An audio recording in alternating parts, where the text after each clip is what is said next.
it a one-day wonder, flash in the pan thing, or some sort of a No, the trend I think has been ugly, and yesterday just got brutal. Yeah. So it was brutal. It was absolutely crazy, and the market, in a sense, yesterday caved in largely because of technical factors and because of compulsions. There was nothing which could be called as a news factor or anything on the macro horizon or anything on the local horizon.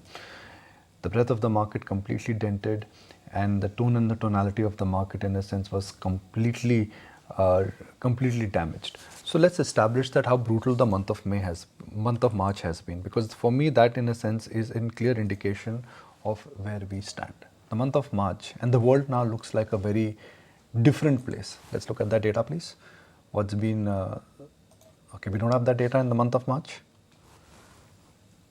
Okay, I've been told the data is coming because I don't remember data, so I'm going to just wait for the data to come. But what I know is that in the month, all right, never mind.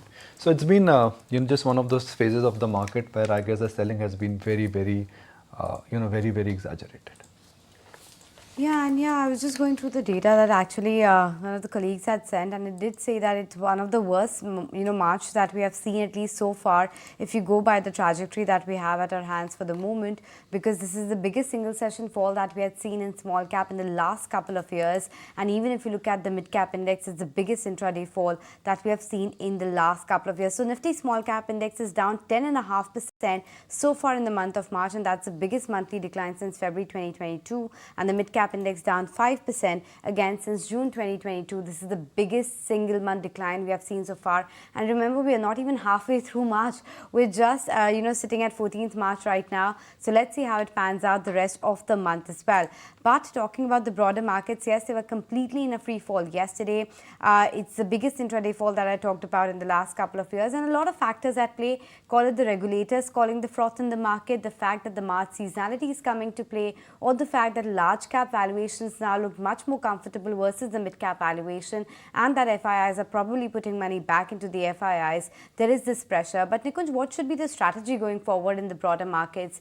Do you think there might be, the large part of the price correction is already through, the large part of supply correction is already through, and maybe we'll see a bottom soon?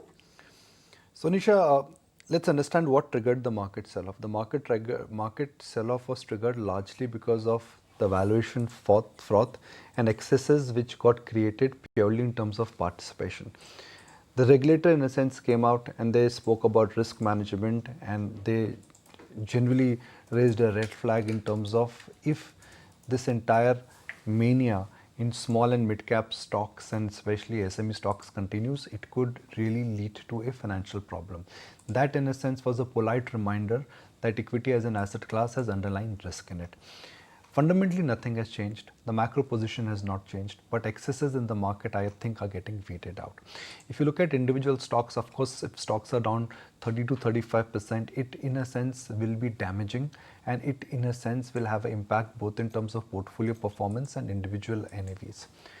I think the way forward in the near term can be divided into two parts. One, not all small cap stocks in this market, they appear cheap, but not every small and mid cap stock is now expensive.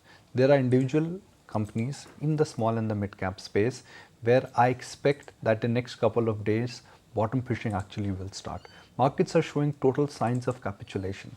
Everything has come down, everything went up like a rising tide, things have come down, but typically the bottom formation will start, whereas 60-70% of the stocks will remain where they are and they'll stop falling, and 15-20% of the stocks where high risk appetite or high risk money, I think, will start coming back. So in general, if I would have said, which is a line which we've been advocating, be lazy in large cap, be choosy in mid cap, and don't buy the mania in small cap stocks. But I think now the new line I would like to say is that stay in large cap, still be choosy in mid cap, and perhaps by the end of this week or early next week, you'll have, if you're a high risk investor, you need to revisit some of the small cap stocks. So the Indian bull. If you like this video, then like, share and subscribe to ET Now.